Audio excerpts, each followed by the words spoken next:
I'm Christopher Scott, and this is Mellow TV Sports. We start off Mellow TV Sports with track and field news as the local sports selectors reopen after the COVID-19 hiatus. Several event organizers are taking advantage of the relaxed restrictions. The local organizing committee for the upcoming Carifta Games at the National Stadium is the latest body to revise aspects of its policies following last week's announcement by Prime Minister Andrew Holness on the abolition of the Disaster Risk Management Act. The Carifta Games LOC has amended the requirement for participation at the Games and specifically vaccinations for the COVID-19 virus, as no proof of vaccination against the virus will be required from participants, including athletes, coaches, and other support personnel, officials, media representatives, volunteers, and spectators. LOC Chairman Mike Fennell has disclosed that approval has been granted for 17,000 spectators. The 49th staging of the Carifta Games will take place from April 16 to 18 at the National Stadium, with over 500 athletes from 27 countries down to compete. The West Indies' hopes of advancing to the Women's World Cup semi-finals are hanging by a thread after rain washed out their match against South Africa in Wellington today. Only 10.5 overs were possible after a delay of more than 4 hours that saw play get underway after 3 p.m. local time, and South Africa were in trouble at 61 for 4, but persistent rain meant no further play was possible.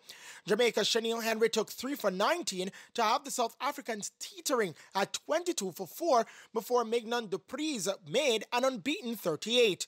The no result sees South Africa qualify for the semi-finals.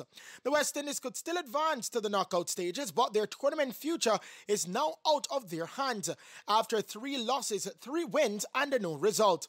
If either India or England lose a match, irrespective of the outcome of their final match against India, South Africa will qualify in second place and have avoided facing table-topping Australia in the final 4. Ex-West Indies all-rounder Dwayne DJ Bravo has signed with English county side Worcestershire as one of their overseas players for the T20 Blast. The 38-year-old will make the Rapids his 5th county after stints at Kent, Essex, Surrey, and Middlesex. Bravo was a member of the West Indies side which won the T20 World Cup in both 2012 and 2016 before he retired from all formats of international cricket in November of last year. He became the first player to take 500 wickets in T20s, and he will be on duty for Chennai Super Kings in the forthcoming Indian Premier League.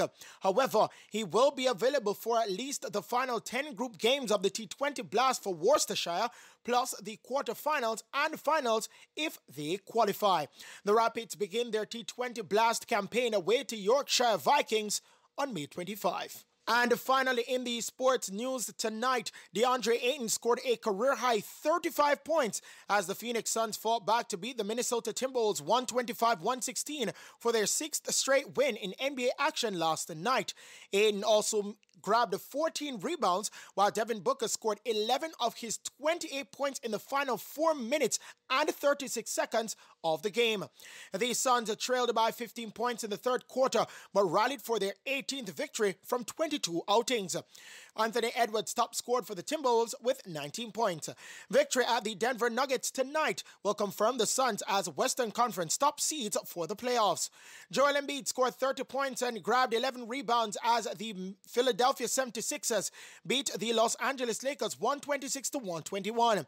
James Harden contributed with 24 points as visiting Philadelphia overcame a Lakers side who lost LeBron before the game because of a sore knee.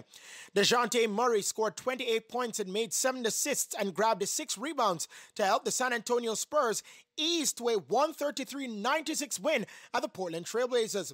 Desmond Bane and DeAnthony Melton scored 23 points apiece as the Memphis Grizzlies overcame the Brooklyn Nets 132-120, while Jason Tatum and Jaylen Brown each scored 26 points to lead the Boston Celtics to a 125-97 win over the Utah Jazz. And those are the stories making sports news tonight. I'm Christopher Scott. Remember, stay safe and pleasant viewing.